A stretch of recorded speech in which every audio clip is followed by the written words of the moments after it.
common ground. And tonight we have a very, very, very special guest.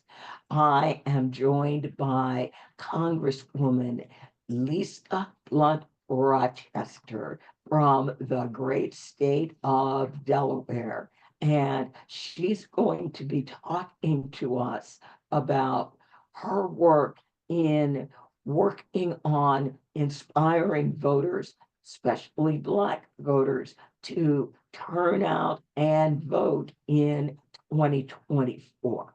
For those of you who may have done phone banking or anybody who's listened to anything on the news, you know that people are saying 2024 is going to be a very challenging year getting voters to come out. So tonight we're going to hear from someone where she's going around the country and she's having those conversations with voters. So Congresswoman, thank you so very much for joining us. Thank you. Thank you, Andrea. And thank you, everyone who has joined. Thank you for the introduction. And really thank you to your organization for your incredible advocacy, all of you, for strengthening our democracy, for protecting our planet, and really supporting equity and equal rights for all of us. I want to give a special thank you to Carol for inviting me tonight, and also for your work in electing good people to serve. I have to say, I went on the website in preparation and was totally blown away by what you have accomplished and what you are doing from Alabama, Arizona, Florida, Georgia, to Virginia, North Carolina, South Carolina, and Texas. Millions of people have been touched. And I believe, like you, that democracy works best when everyone is invited to participate, and that we must reclaim our vote.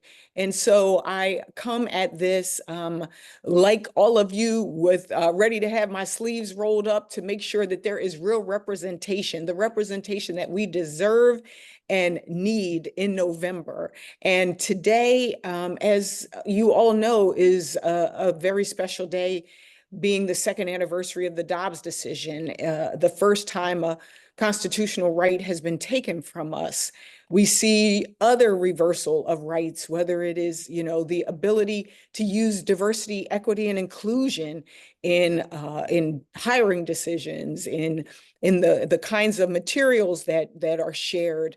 Even as a member of Congress, I see it put into bills and pieces of legislation that really become what are known as poison pills and don't let us get to do the really good work, the common ground work that needs to happen.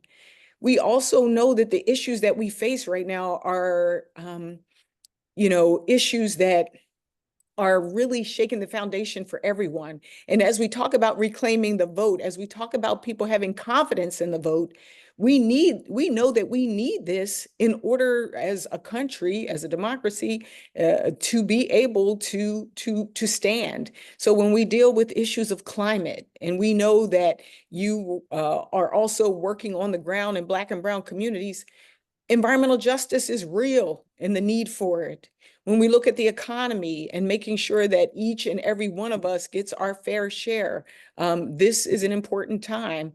And even one of the issues that I hear most up and down my state and around the country is about affordable housing, about the justice system, and making sure that it is really a just system and not just about us.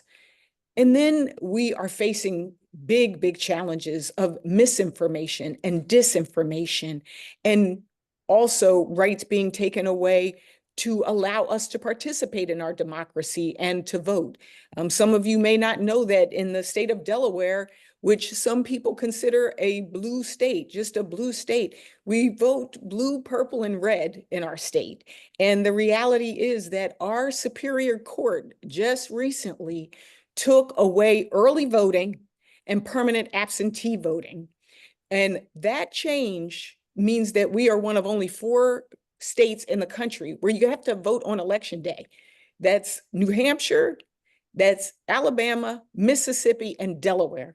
And so we want people to know that, we don't take this lightly, and we take seriously the ability for all of us to have access to the ballot.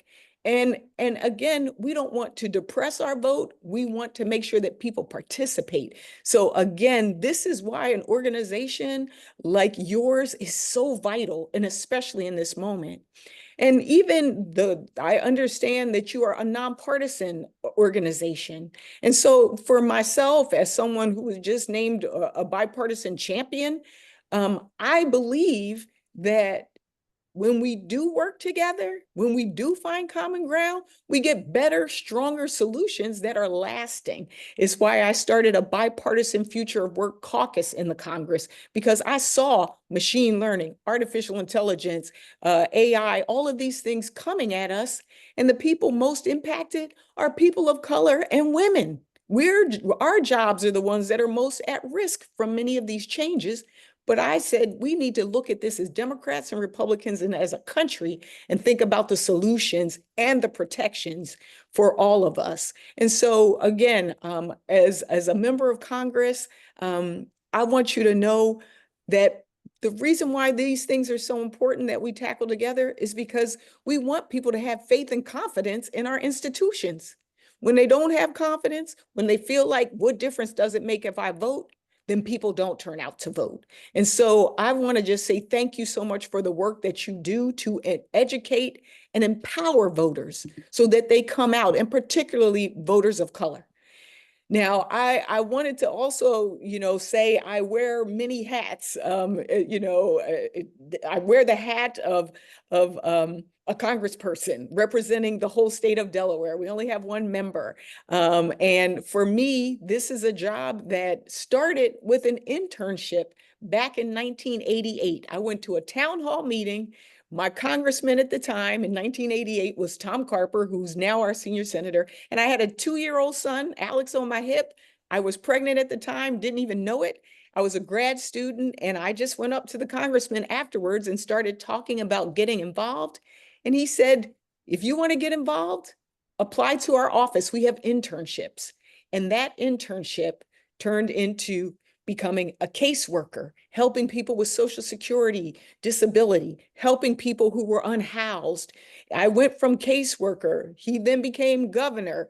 I served in his cabinet as the Deputy Secretary of Health and Social Services, and saw the impacts of health disparities, saw the impacts of people not having access to substance abuse treatment or mental health treatment, saw the impact of making sure that those with disabilities got the rights and the services that they needed. I then was appointed in his cabinet to become Secretary of Labor, one of the best jobs I've ever had. Jobs, the economy, connecting workers, dealing with discrimination in the workplace. And for me, I want to put a point in there, just a pin in that a lot of times people will ask, well, what issues are Black voters concerned about? The same as white voters and brown voters. And we want good jobs. We want a strong economy as well. And so for me to be able to be in his cabinet was an important thing. But then our first woman governor came in, and I became head of state personnel, hiring, firing, training, and the culture of the organization, having to actually investigate our state police for racial and sexual discrimination. I then ended up going on a pilgrimage through, it's a long story of my life, but got a chance to come back and serve as the CEO of the Urban League in Delaware, where I got to focus on the ground, dealing with issues of education, economic development, and creating opportunities for people of color. I say all that to say that that foundation comes from being a kid who grew up in Philly part of the time and then moved to Delaware from public housing in Philly to Delaware, where my family got our first start. And my dad got to be, active in community. And I think for those of us who grew up in the 60s and 70s, there was this thing like, civil rights movement, Black Power movement, the women's movement. I burned my training bra. Like that's how like strong the feelings were. We had ecology. We didn't talk about climate. We talked about give a hoot, don't pollute, don't be a litter bug. But these things formed a foundation for why I do this work today, why I want voices that feel unheard to be heard, and why I feel such a kinship with the organization that you have. I am now in Congress. That congressman, I remember standing on the steps with him when I was an intern, and today I am the representative for the state of Delaware. So I wear that hat and I focus on environment. I focus on healthcare. I get to focus on the things that were important to us and still are. I'm now wearing the hat as somebody running for the Senate. And then I'm also wearing the hat as a person who is a co-chair for the Biden-Harris campaign. And I will tell you, I wear all these hats and I get to see not only what happens in the state of Delaware, but I hear things around the country. And I know why the work that you're doing is so important right now, because people are concerned that people won't show up at the polls. They won't vote. I mean, it's one thing to say they won't vote the way I want them to vote. It's another thing if they don't show up at all. And so again, all of the calls that you do, that's the right thing to be doing. We see the data that shows that making those phone calls makes a difference. It makes people come out. The work that you're doing to do the cards, the postcards, there's a group of people in Delaware, they're like, don't text me, send me something. All of those different things matter as we're trying to get people to connect the vote with their life. And that's the most important part. We've got to make sure that people connect their vote to their life. And so when people say to me, if I go to a college campus or I'm in a neighborhood and they say, oh, I'm not into politics, I say back to them, are you into clean drinking water? Then you're into politics. Or do you have a cousin or an uncle who ended up in prison in the criminal justice system? Then you're into politics or need to be into politics. Do you know somebody who can't afford the housing costs that they have right now? Then you should be into politics. You're in politics. You're either letting it happen to you or you're in it, making a difference. And so for me, I wanted to be here to, number one, bust some myths as well. There is a lot of concern about what will happen in terms of Black voter turnout in this next election. The reality is all of us went through the collective trauma of George Floyd's murder, a pandemic. Many of us lost family members. And so, and we're dealing with the high cost of things. So yes, people are in their own experiences right now. But do I think or believe that they will not vote? I don't, I believe they will vote. I believe people will vote if we all do our jobs and don't stop until we get across the finish line at the end. We can't let up off the gas. The work that you're doing, the work that I'm doing, I have literally been on radio stations, Black radio stations in Wisconsin, North Carolina, Philadelphia. I traveled to Boston, New Hampshire. I'm scheduled to go to North Carolina.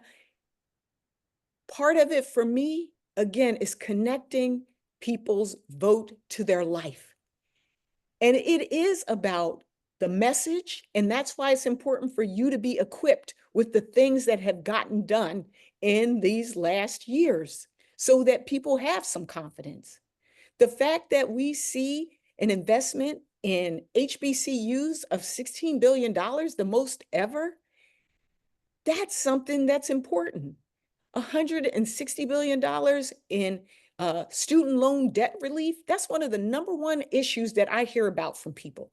I was going onto the Capitol, riding in my car, and a Capitol police officer, a Black officer, knocked on my window, had me roll down the window. I was like, do I need ID? Like, they know who I got a tag in my car. And he said, I want to tell you that my wife is a teacher. She's been a teacher for years now, and she has not been able to get out from under this student loan debt. We have not been able to get out from under it. He said, I want you to tell Joe from my family, when we got that relief, it felt like hitting the lottery. You tell Joe, thank you. He didn't say the president. He didn't call him President Biden. He said, tell Joe, thank you. That's one of the number one things I hear about. The same is true for capping the cost of insulin for seniors on Medicare. That's a game changer for some people. Some people were paying $400 a month. To cap those costs is a game changer. And so being armed with the information is important. I went into, and it's also the messenger too. Now, I went into a senior high rise in Delaware, and I had one of my team share with the seniors. I said, even though now I turned 62 this year, so I'm qualified as a senior. But anyway, I had her tell I said, tell the seniors some of the good things in the Inflation Reduction Act that are important for them. And she said, well, if you are on Medicare, there's no cost share for your vaccinations. It was dead silent. I leaned in and I said, what she said is, your shingle shots are free. Everybody started clapping. We have to talk to people, meet them where they are. They don't, what is no cost share? I don't even know what that meant. We got to talk to people where they are, and we have to think about the messengers. One of the things that I think was a success in terms of our coming out of this pandemic was not that the Surgeon General told people to get vaccinations. It was that the pharmacist in your neighborhood, the pastor, your rabbi, it was your auntie, your uncle. It was the people who were trusted by community and by individuals were the ones who said, get vaccinated. We are, as a team, trying to make sure that people are equipped to be able to, in their own neighborhoods, in their own voices, in their own way, touch people and connect their votes with their life. One of the biggest areas that we are seeing that connection is, apropos of today's anniversary, the issue of our reproductive freedom. I can tell you across the country, people are being moved by this because for the first time in my life, in our lives, a constitutional right has been taken from us for the first time. And for me, it is beyond politics and policy. These issues of reproductive freedom hit me personally because my son and my daughter-in-law, they went through IVF, the shots, the pills, all of that, the fears, and ended up getting pregnant. Halfway through the pregnancy, I remember around, it was Christmas Day, I was making our family dinner, and I get a call from my daughter-in-law who says, Mom, something's wrong. Her water broke. We rushed her to the hospital. Now, I'm on the health subcommittee. I know about maternal mortality. We rushed her to the hospital. The hospital that she went to said, she's miscarrying. We can't do anything, send her home. I was like, we're not staying here. We went to another hospital and she was able to get the care that she needed. 2 years later, after more rounds of IVF, and I'm able to have a granddaughter. She would not be here if it were not for IVF. So I'm going to fight for reproductive freedom. And this is an issue that Democrats, Republicans, and independents have come to me and said, Congresswoman, this is important to me. Connecting people's vote to their life. That's what you're doing. That's what you do. And I am just grateful to be here to tell you to continue to have hope. I know Carol knows this because she's seen it, but when I ran the first time, I wanted to carry something special. I wanted to wear something special. I knew we were making history in Delaware because we had never elected a woman or a person of color. And I I said, maybe I'll wear what Shirley Chisholm wore, first Black woman to Congress. Well, it was the 1970s. I said, I'm not wearing what Shirley wore.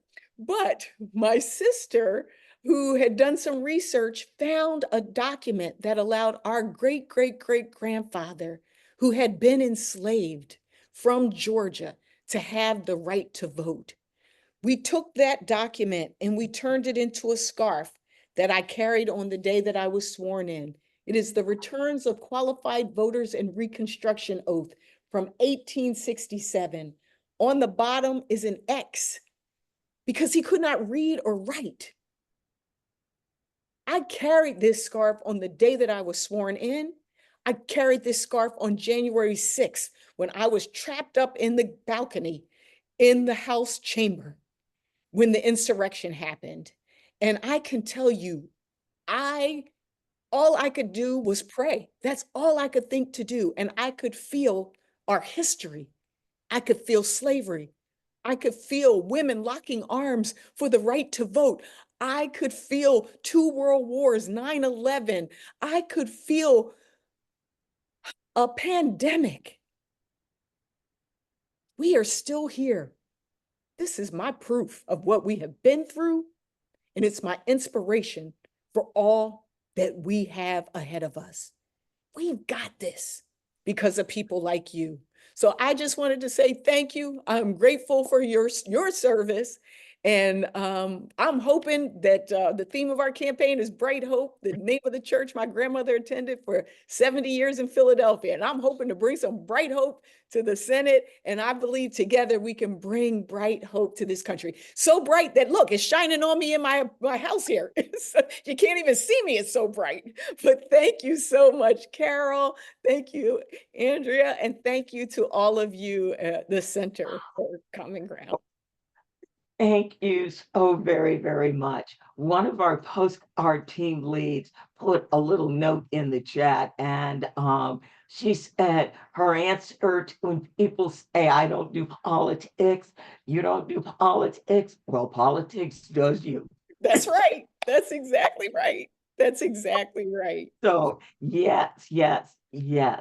Oh, thank you so very, very much. Do you have time for a question? Andrea, I know we were I'm told. so sorry. We have to get her on something at 7:30, so Okay. we gotta cut it a little short. I hate to be the bad guy. But Carol knows how to reach me. If you guys need me, just call. And thank you, thank you, thank you for what you're doing. Like I And we're said, going to we have got to this. come to Delaware. You people don't have early voting. What is that? I know.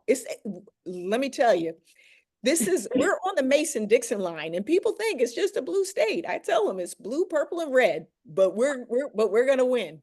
We're gonna win. All right. All Thank right. you all. Thank you, Oh, Lisa. thank you. Thanks. I love Bye-bye. your passion. Thank you. I Thank was you. with your fellow representatives, Abigail Spanberger and Jen McClellan, down in Richmond today for our event.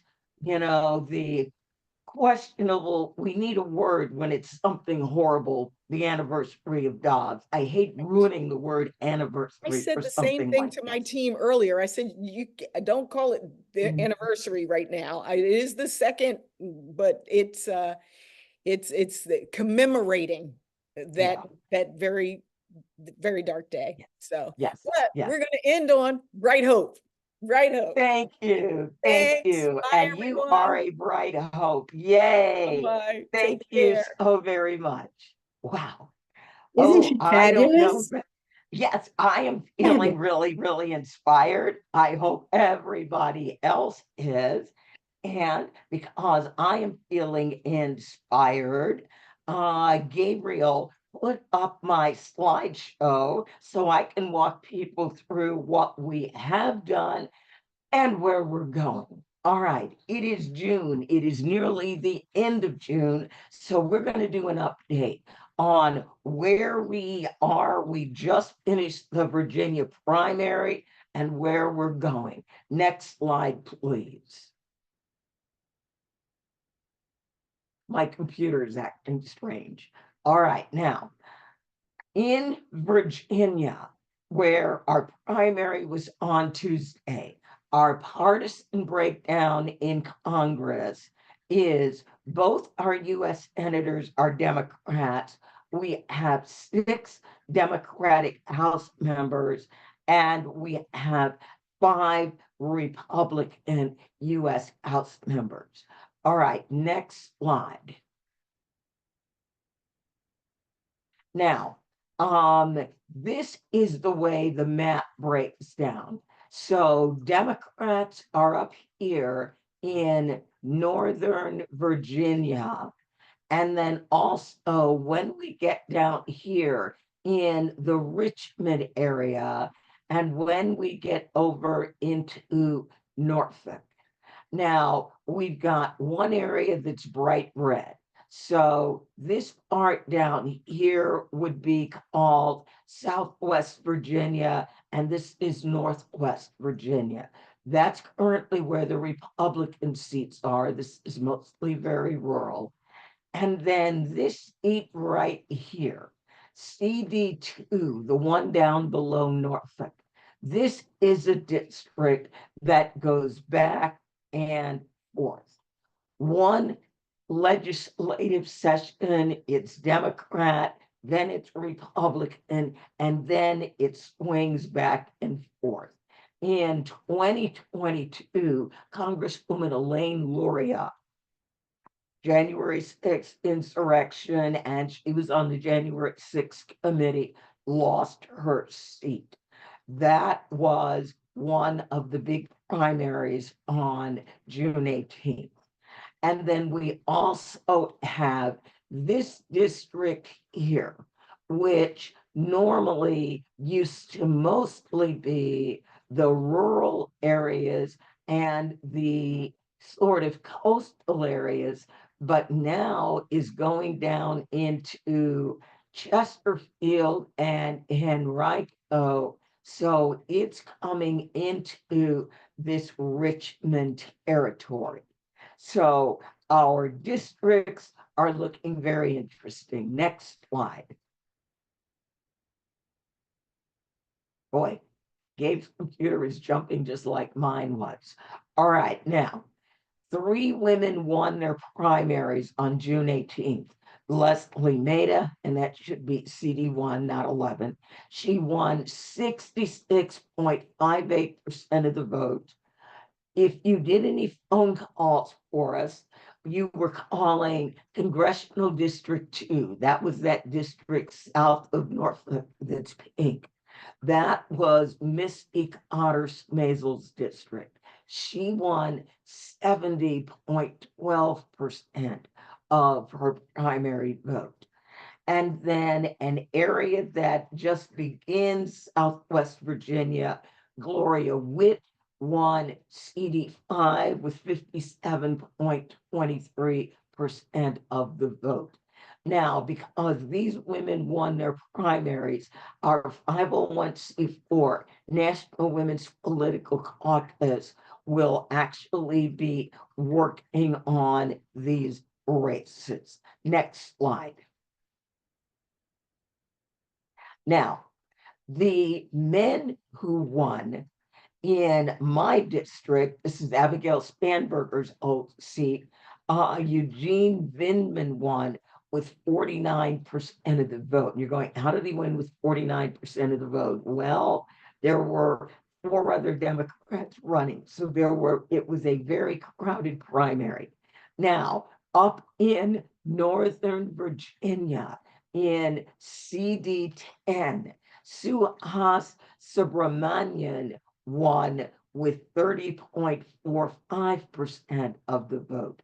And in that race, there were 7 Democrats.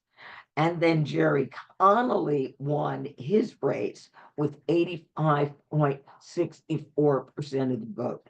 We will obviously not be needing to do anything for Jerry Connolly. We will probably not really need to do anything for Sue Haas. He is in a very, very interesting district. That is Jennifer Wexton's district. Jennifer Wexton has retired due to health concerns. She topped Sue Haas to be her replacement. We are going to need to look very hard at Congressional District 7. That district is not blue, and it is going to be a very, very interesting race because the two candidates are very, very similar. They both have military backgrounds. So this is going to be an interesting race. Now, next slide. We in CD7, the Republican who won, and there were 3 Republicans in that race, was Derek Anderson. He got about the same number of votes as Eugene Vindman, but because there were fewer candidates to split with, he ended up with 45% of the vote. Next slide.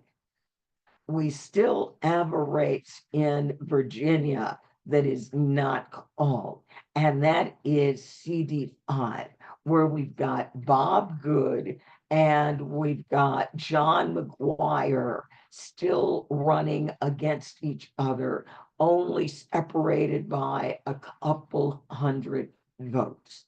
So that race is probably going to a recount. Next slide. Now, what are we going to do?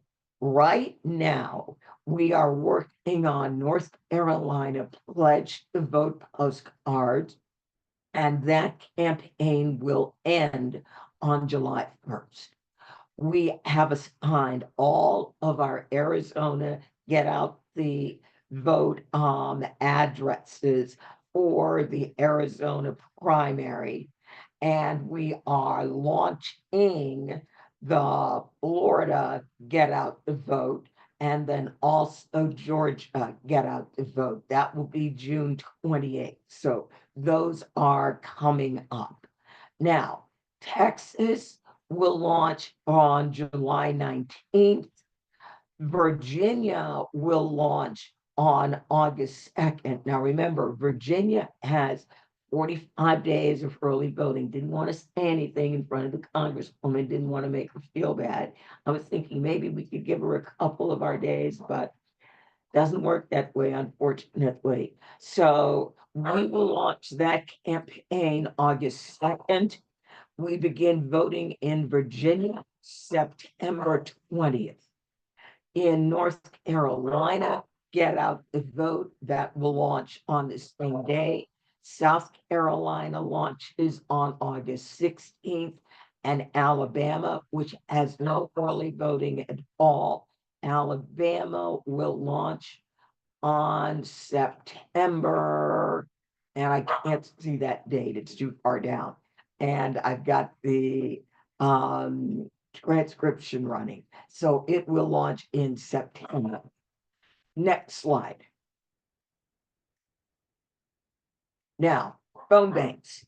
Right now, the North Carolina voter survey, voter readiness survey is currently running. So if you join us for our phone banks on Tuesday, it will be the North Carolina voter survey. And that is exactly what the Congresswoman was talking about, helping voters tie what is going on in their real life with, all right, this is what you care about, then this is really what you're voting for. Let's remove the personalities and who looks older than whom, and let's concentrate on what's important. Who do you think is going to give you what you want? We also are, I believe, on Saturday going to be doing the primary Get Out the Vote, and that will run until the election on July 30th. We will start phone banking into Virginia around August 15th. We will start Georgia and North Carolina, who both have early voting that starts in mid-October, around the middle of September. Florida, we will start around September 30th. And then Texas, get out the vote. We will probably do some calls starting on October 2nd. So again, if we get more volunteers who want to call these states, there will be more county phone banks that will go up, and potentially we can start some a little earlier. Remember, with phone banks, we don't have to send anybody anything. We just build the phone banks and make them available for people to make calls. And by the way, for the Virginia primary, we made 30,826 phone calls. Just thought I'd let you know that interesting piece of information. Next slide. Um, our national guided phone banks are Tuesday at 6 p.m. Eastern. And normally the Bay Area Coalition, oh, I forgot to change the name of that. That should just be National Guided Phone Bank, not Virginia Primary. As you can see, I attended an event, so I missed a lot of little details on my slide. The Bay Area Coalition runs partner phone banks on Saturday, and their phone banks will be to differing states. You can go to our Mobilize, and we will have the right state and the right date, and you can sign up there. Next slide.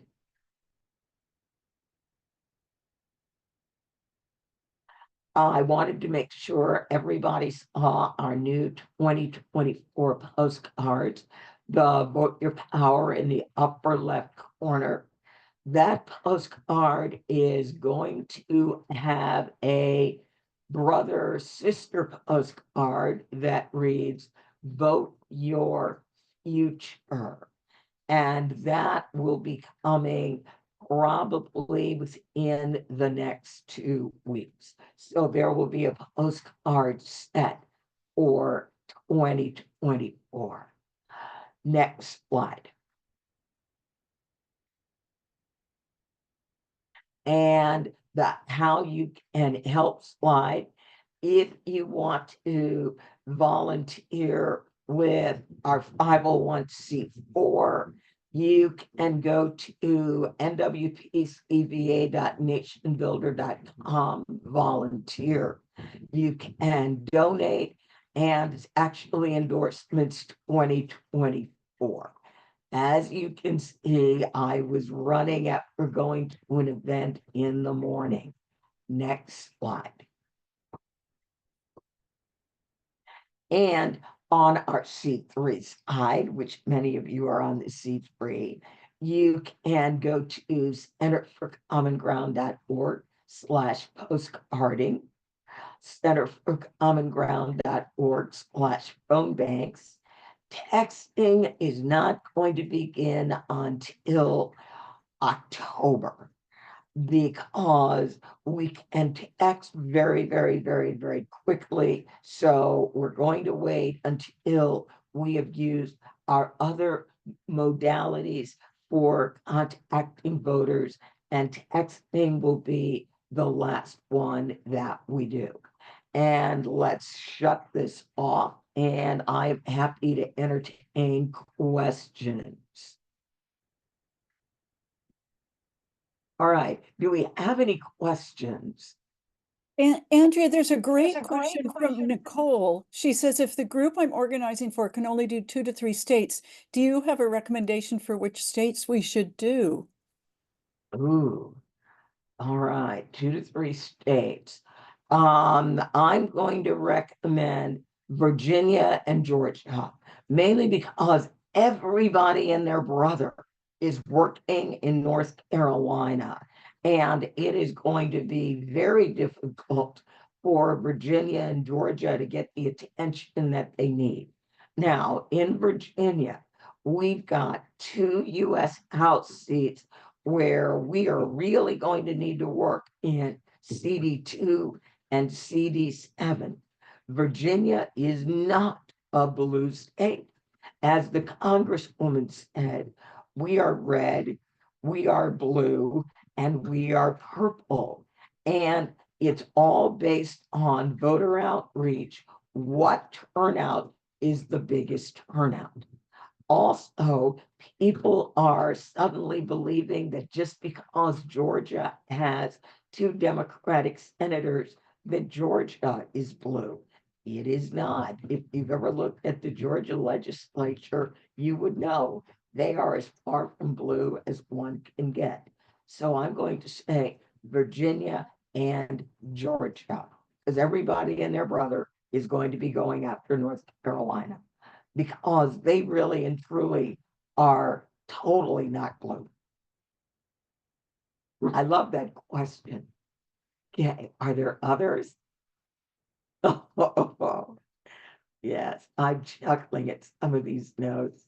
Yes, Yeah, yes, Andrea, you know, yes. the thing that is new that a lot of people may not be aware of is the ability to donate stock. Can you just speak a little bit about that? And perhaps we'll drop the link in the chat for people who would like to donate that way. Well, if people want to donate by stock, we don't have a link, but to donate stock, you can email me, Andrea at centerforcommonground.org. Several people approached us earlier in the year and explained that they would really like to donate stock. So we went, we did the research, and now we do have the ability to accept stock donations. So anyone who wants to donate stock, you can email me, and then I will send you our stock donation instructions. They're very, very simple for people who actually use stock. So we've gotten 3 very, very nice donations. So I wish we had really worked on setting up that stock thing before.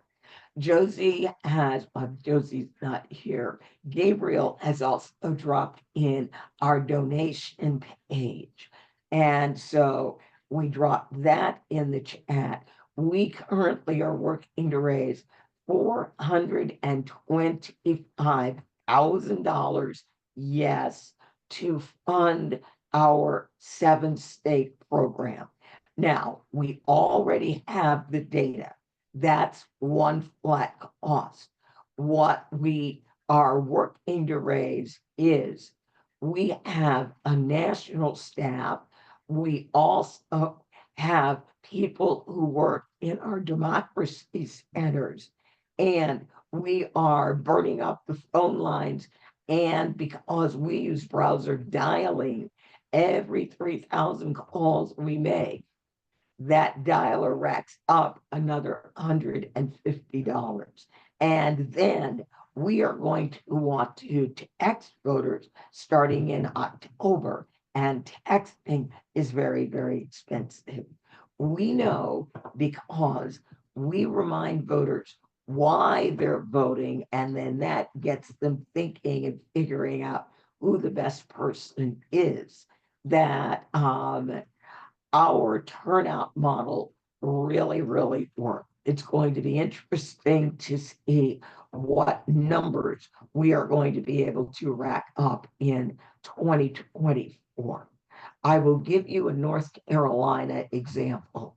We worked in Mecklenburg County, North Carolina in 2020. We postcarded every Black voter in the state twice. Well, in 2020, Mecklenburg County has 239,000 registered Black voters.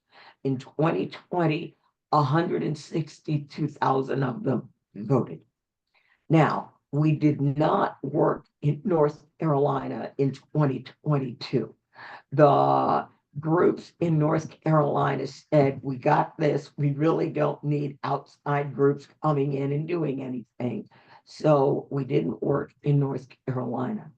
Turnout in Mecklenburg County was 97,000, down from 162,000. So we are back in North Carolina. North Carolina has created a team unity. very, very similar to what they have in Georgia. And we were working with the Team Unity North Carolina folks on setting up their own phone banks right before this meeting. So I hopped on to open up the Zoom room, and then Gabe stayed back with the new team that's coming on board.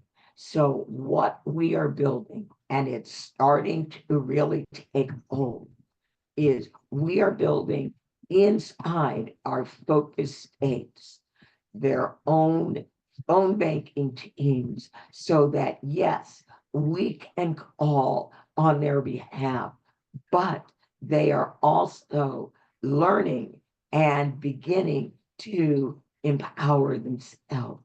They are making their own calls.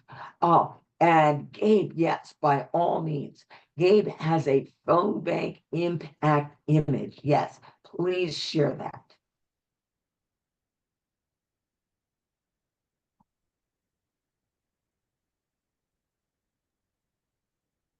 So this And you, is from yeah, 2021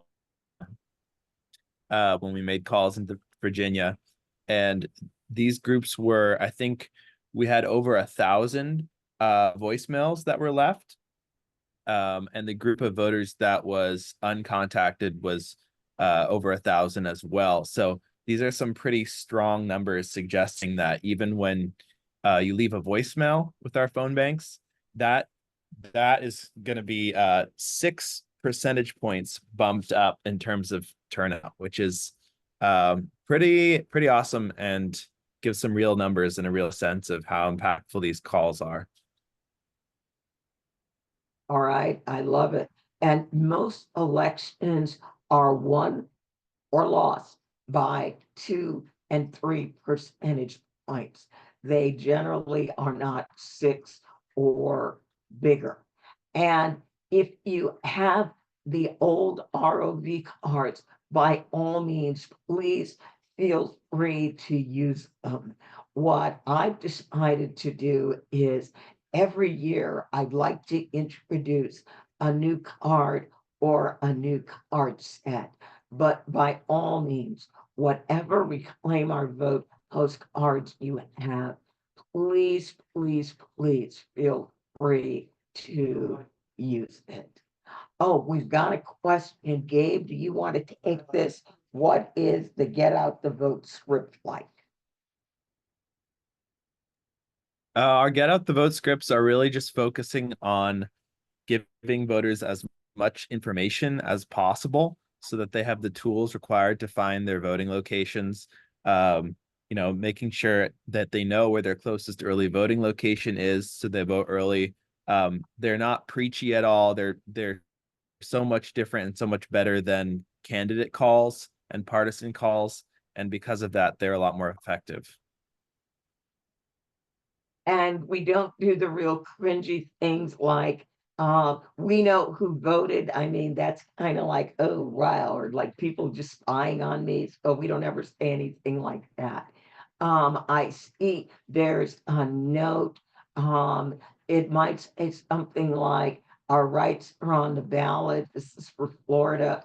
Reproductive freedom, voting, gun safety, education, Medicare and Social Security, vote early enforcement to avoid long lines. So that's really kind of on the postcard scripts, but the phone bank scripts are built from the postcard scripts, and all the issues on the postcard scripts come from conversations with voters in that state.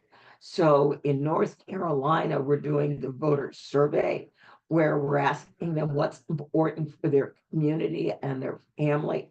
And when we get done with those phone banks, we will then take a look at what voters said. And those top issues will be the issues that go on their Get Out the Vote postcards and also on their phone banks. Say, Andrea. Yes. I also wanted to highlight, I'm getting a lot of questions about people who are looking to buy discount stamps. And there are a lot of scammers out there. There are a lot of people selling, postcard stamps for 18 cents. Do not be fooled. Those cards do not go anywhere. They go into a dead letter file. Occasionally they get through, but for all the work that you put into writing them and buying the cards, please, as crazy as it may make all of us to spend money on the stamps, please do not get fooled by that. It is a scam. And up until the date of the increase, so July, I think it's July 14th, you can buy online up until the night of July, basically midnight, July 13th, you can buy the previous price. But the post offices will embargo the less expensive ones for about the last week before the price increase. So they may have them, but you won't be able to buy them. So just plan on doing it online. But again, just be really cautious about the discounted stamps. They are a scam. I mean, there are just so many crazy stamps that are out there. Yes. I mean, every time you turn around, there's a new scam for something. All right. Now, are there any other questions?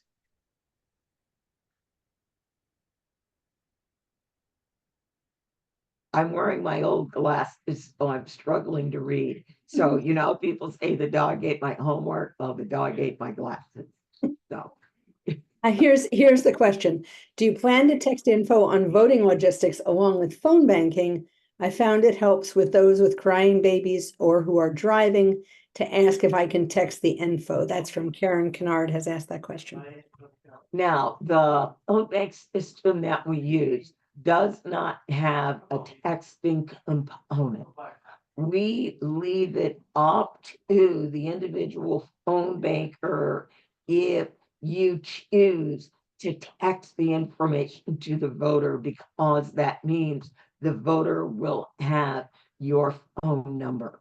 When we build our phone banks, we build our phone banks using mobile numbers. So the numbers that you see are 98% textable. Every once in a while, we have something in the mobile number column where no, that really isn't a mobile number. It says it is, but it isn't really.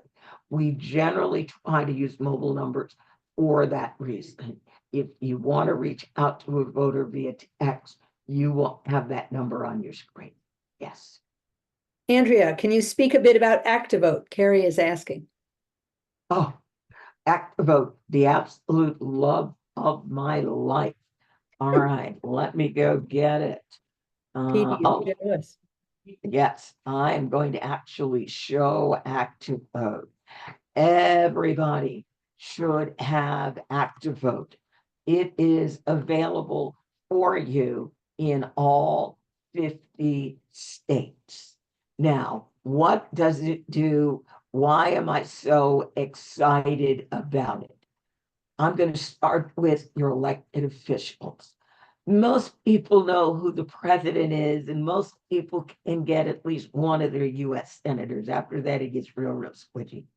Enact a vote based on your address, president, your congressional figures, your state officials, your city and county officials, and your judges if you elect them.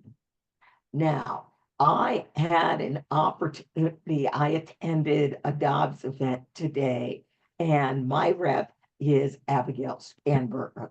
So when you click on one of your electeds, you're going to get their name, what office they hold. You're going to get a link to their website, their main social media, some background on their education. And if you like answering polling questions inside ActiVote, ActiVote figures out where are you on the political spectrum? Are you right in the middle? Are you sort of center left? Are you center right? Where are you? And then, based on their voting history, it will show you that elected representative so you can take a look at your political alignment. I love that. I absolutely love that. The other thing that is unique about ActiVote is bills. Every bill in your state legislature is in active vote. Now, I worked on this bill, SB 364, Protect Election Workers. So here is a description of the bill, and here's a link to the actual bill itself, the bill language in our legislative information services. And then here's a polling question. How would you vote? Well, of course, I would vote yes, since this is a bill I've been pushing. And then it says, well, based on other people who've surveyed, 60% are yes, 30% are no, and 10% are, we don't know what the heck is going on. Here's the big deal. Your current elected state senator and your state delegate, it tells you how they voted on the bill. So people are like, we have no idea what's going on in our state legislature. Well, click on bills, and if you don't know the bill number, put in a keyword and it will give you all the bills that are about that keyword. Now, next, elections. Who's running for office? 6 days ago, we had the Virginia primary. We have a very, very, very small ballot on November 5th. We will be voting in Virginia for president. There will be a vote for US Senate, and there will be a vote for US House. And we are going to have a property tax exemption ballot amendment on our ballot. And that's it. That's the whole Virginia ballot in November. Now, if you lived in North Carolina, and I've got a board member who lives in North Carolina, it says he is a perfect voter. So if you were to look up a relative or a friend, first thing Active Vote is going to do is look up their voter registration. Are they a registered voter? And then it's going to pull their voting history. Now, this is the North Carolina ballot. This is the ballot for Mecklenburg County. And my computer is having a moment. There it is. They're voting for president. They're voting for US House. They've got governor, lieutenant governor, state Senate, state House, Secretary of State, Agriculture Commission, Attorney General, North Carolina Treasurer, Auditor, Superintendent of Public Instruction. Now, isn't this interesting? The people running, or one of the people running my computer, is having a bad day. For Superintendent of Public Instruction is a self-employed homeschool teacher. Right, she's really going to be dedicated to public schools, but I digress. Anyway, without going through this whole ballot, there are 35 elections on this November ballot. So that means, all right, now we're going to go back to my ballot because I'm signed in as me. I was just looking up a friend. I have the ability to create my sample ballot. So there's that ballot. There's that candidate. Here's my other candidate that I want to add. And so now I've created my sample ballot. For people who have these very long, complex elections, they can build their sample ballot and then they can print it out and bring it with them. Now, it says I am 100% prepared for the presidential election.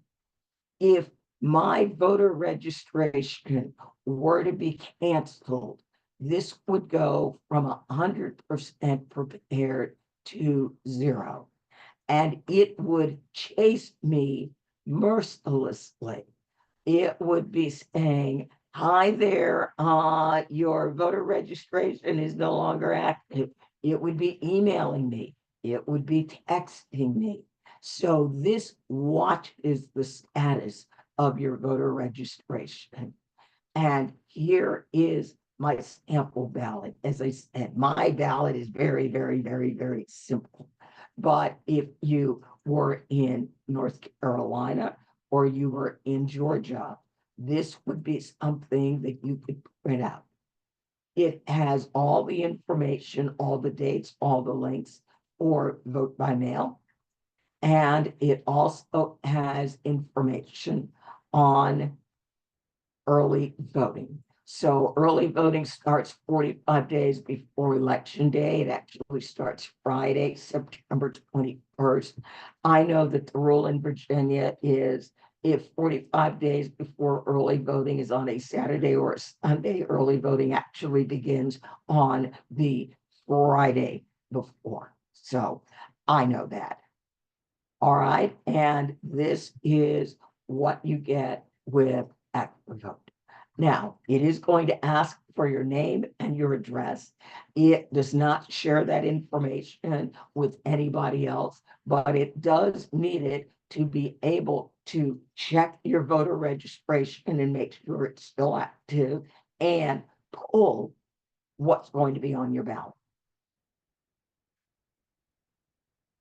Oh, thank you, Carol. Nothing I love more than showing Active Vote. All right. Ooh, it is 8 o'clock. Do we have any other quick questions? There's an interesting question from Karen Kennard. Can you see it, Andrea? No. It says, love ActiveVote. Only concern was matching me when I answered only 8 or 10 policy questions. It matched me to the Green Party candidate. It would be good to have some note about what voting for a candidate that can't win may lead to someone you don't want winning. Well, again, it just shows your political alignment. It doesn't say you need to vote for these people. It Right. just lets you know who do you most politically align with. Right. As you So, answer yeah. more questions each day, you'll find your political matrix may shift depending on what the question that is asking you. So you might find that as you use ActiveVote longer and longer, you'll find that your political matrix will change. Right, right. My political matrix, when I first started and I'd answered about maybe 15 questions, I was way to the left. As I answered more and more and more, it kind of started moving slightly to the right. I mean, it never made it as far as center, but it got off at far left edge.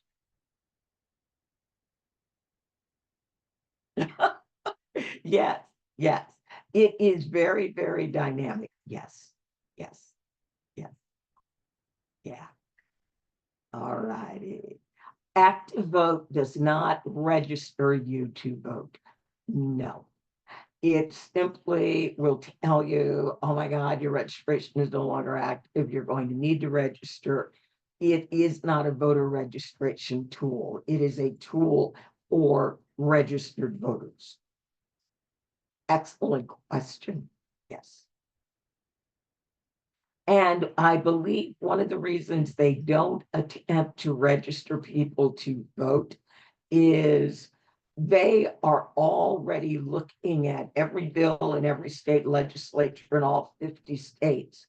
The rules to register to vote online, even if you use the state website, is very, very different in all states. And there are some states, North Carolina is messing with their voter registration where they make it very, very difficult to get to it. And you must have a driver's license or a DMV issued ID. It just gets real hairy, and they decided they were not going to go there. They only wanted to deal with people who were already registered.